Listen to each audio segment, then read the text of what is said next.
शिवसेना पक्ष आणि धनुष्यबाण चिन्हाबाबत 16 जुलैपासून सुप्रीम कोर्टात सुनावणी। निवडणूक आयोगानं 2022 साली या प्रकरणी एकनाथ शिंदेंच्या बाजूने दिला होता निकाल।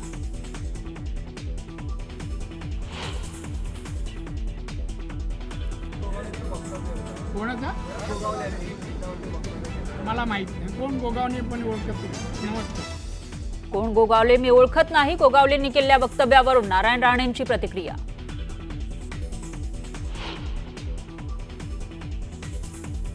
पाच जुलैला वरळी डोम इथं ठाकरे बंधूंचा विजयी मेळावा। मनसे आणि युबीटीच्या नेत्यांनी एकत्र येऊन केली वरळी डोमची पाहणी।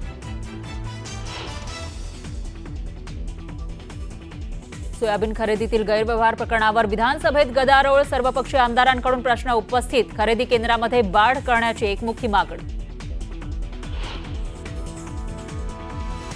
विधिमंडळ परिसरामध्ये ठाकरेंच्या शिवसेनेचे आमदार मिलिंद नार्वेकर आणि नारायण राणेंची भेट। दोघांमध्ये गप्पा रंगल्यानं चर्चांना उधाण। महिला शिक्षिकेनंच केला विद्यार्थ्यावर अत्याचार। मुंबईतल्या नामांकित शाळेतला धक्कादायक प्रकार।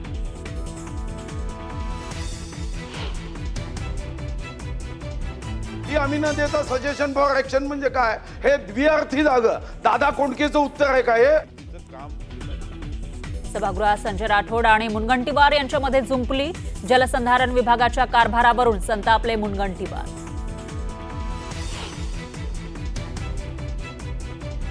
डोंबिवलीमधील पावसाच्या साचलेल्या पाण्यात भरली शाळा। संत सावळाराम महाराज नेवाळी शाळेतील प्रकार। पाण्यात बसून शिकण्याची विद्यार्थ्यांवर वेळ। रायगडच्या सनाड धबधब्यामध्ये बुडून पर्यटकाचा मृत्यू। पर्यटनस्थळी केलेली हुल्लडबाजी भोवली।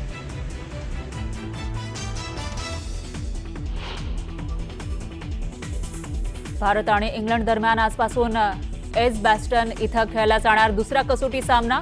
पहिल्या कसोटीतील पराभवामुळे भारतीय संघात काही बदल होण्याची शक्यता। बातमी वसई विरार महानगरपालिकेच्या रुग्णालयांना औषध पुरवठा करणाऱ्या 7 जणांविरोधात गुन्हा दाखल करण्यात आलाय। नेमका हा गुन्हा का दाखल करण्यात आला आहे आणि औषध पुरवठ्यामध्ये घोटाळा झाल्याचा आरोप नेमका कोणी केलाय बघूयात या रिपोर्टमध्ये। वसई महापालिकेत औषध घोटाळा। माता बाल संगोपन केंद्रात बनावट औषधांचा पुरवठा। मास्टरमाइंड नागपूरच्या तुरुंगात। हे आहे वसई विरार महानगरपालिकेचं माता बाल संगोपन केंद्र। इथं गर्भवतींची प्रसूती आणि नवजात शिशूवर उपचार होतात।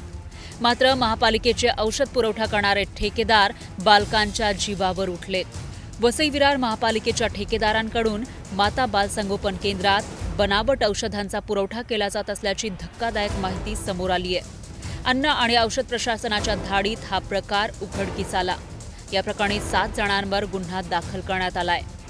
बाल संगोपन केंद्र या ठिकाणावरून काही औषधांचे नमुने घेतले होते आणि त्या औषधांच्या नमुन्यामध्ये ते जेव्हा प्रयोगशाळेत पाठवले होते तेव्हा त्यांचा एका औषधाचा अहवाल हा बनावट आला, म्हणजे त्यामध्ये त्या औषधाचं कंटेंट नाही। त्यानंतर त्यांनी त्यांच्या वरिष्ठांच्या परवानगीने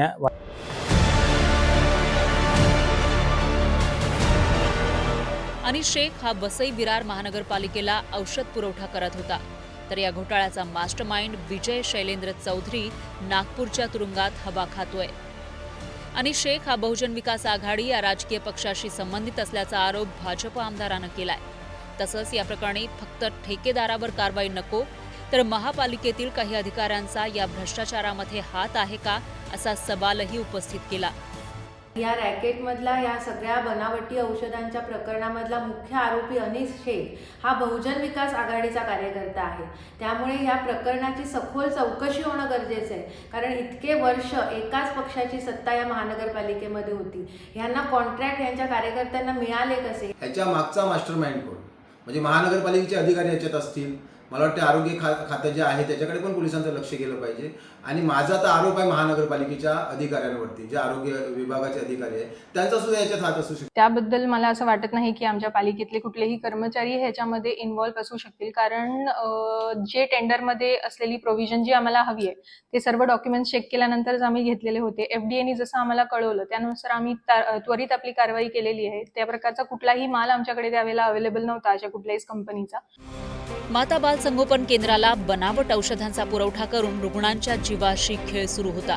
त्यामुळे फक्त गुन्हे दाखल करून भागणार नाही तर त्यांना कायद्यानं कडक शिक्षा करण्याची मागणी होतीये. विजय देसाई, न्यूज 18 लोकमत, वसई विरार. या मुद्द्यावरून विधानसभेत सुधीर मुनगंटीवार, संजय राठोड यांच्यामध्ये जुंपल्याचं दिसून आलं. भाजप आमदार सुधीर मुनगंटीवार यांनी मतदारसंघातील नाला रुंदीकरणाच्या मुद्द्यावरून जलसंधारण खात्याला प्रश्न विचारले. यावर जलसंधारण मंत्री संजय राठोड यांनी दिलेल्या उत्तरावर मुनगंटीवार यांनी विधानसभा अध्यक्ष राहुल नार्वेकर यांच्याकडे नाराजी व्यक्त केली.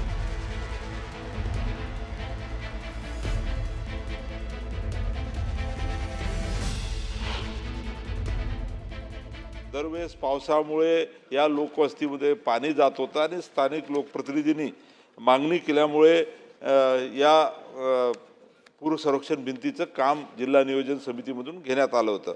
अनेक वेळा त्या वस्तीला फटका बसलेला आहे आणि म्हणून सुधीर भाऊनी जसं सांगितलं की हा नाला पूर्ण शहरातल्या मुख्य भागातून जातो. याचं संरक्षण हे रुंद किती आहे, जसं भूमी अभिलेख विभागाकडून याची सर्व चौकशी जिल्हाधिकाऱ्याच्या मार्फत करून उर्वरित बांधकाम सुद्धा या नाल्याचं करण्याच्या संदर्भात जिल्हा नियोजन समितीकडे आम्ही प्रस्ताव पाठवू. अध्यक्ष महोदय, मंत्री महोदय, आमचे मित्रही आहे. नैसर्गिक जो नाल्याची रुंदी आहे ती कायम असावी. ही सजेशन फॉर ॲक्शन काय, हे action, only action, no reaction असं असलं पाहिजे. मंत्री महोदयांकडून अपेक्षित आहे की नैसर्गिक नाल्याची जेवढी रुंदी आहे तेवढी राहील, ही शासनाने हमी दिली पाहिजे. ही हमी न देता सजेशन फॉर ॲक्शन म्हणजे काय, हे द्विअर्थी झालं. दादा कोंडकेचं उत्तर आहे का हे द्विअर्थी उत्तर देऊ नका. निश्चितपणे नैसर्गिक राहील याची काळजी घ्या. तर चंद्रपुरातील ज्या भिंतीविषयी विधानभवनात चर्चा झाली, हे प्रकरण नेमकं काय आहे त्याचा आढावा घेतलेला आहे आपले प्रतिनिधी हैदर शेख यांनी.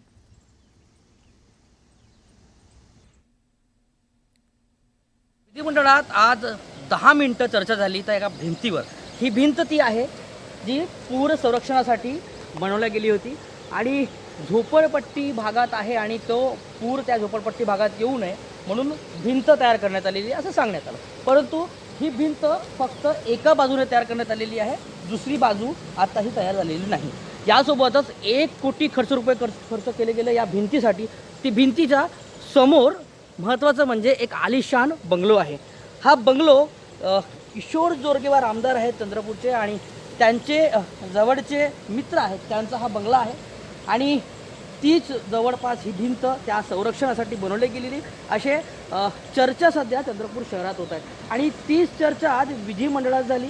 सुधीर मुनगंटीवार यांनी हा प्रश्न उपस्थित केलं की अशा प्रकारची वॉल ही एका बाजूने तयार का बरं झाली आहे, कारण की या नाल्याच्या दुसरी बाजूला सुद्धा मोठी वस्ती आहे आणि त्या वस्तीला संरक्षण भिंत तयार करण्यात आलेली नाही. पण आता हा आलिशान बंगला तयार झाला आहे आणि त्या बंगल्याच्याच संरक्षणासाठी भिंत तयार झालेली आहे. त्याच्यामुळे मंत्र्यांनाही हे जे विचारला गेलं त्यांनीही उत्तर दिलं की पूर संरक्षणासाठी तयार करण्यात आलेली आहे, परंतु ही फक्त एका बाजूने तयार करण्यात आली, दुसरी बाजू या भिंतीची नाही. त्यामुळे या भिंतीची चर्चा विधिमंडळात होत आहे आणि शहरात होत आहे. हैदर शेख, न्यूज 18 लोकमत, चंद्रपूर.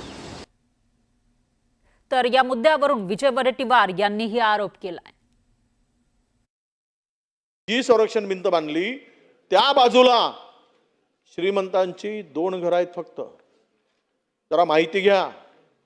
हा विरोध त्यांनी जो प्रश्नाचा रोख होता की लोकवस्ती वाचवण्यासाठी जर असती तर कोणाचा विरोधच नसता, पण मुळात कुणाच्या तरी इच्छेसाठी, संरक्षणासाठी, बंगल्याच्या त्याची जागा वाचवण्यासाठी, त्याला लेआउट टाकून उद्या प्रचंड फायदा पोहोचवण्यासाठी या संरक्षण भिंतीची निर्मिती केली. तर हा भिंतीचा मुद्दा चर्चेत आलेला आहे, त्यामुळे हा मुद्दा कुठपर्यंत जाणार, याच्यामध्ये काही चौकशी होणार का, आणि जी दुसरी बाजू आहे जिथं गरीब लोकांची वस्ती आहे त्यांना सुद्धा अशी भिंत बांधून दिली जाणार का, ते बघावं लागेल. यानंतर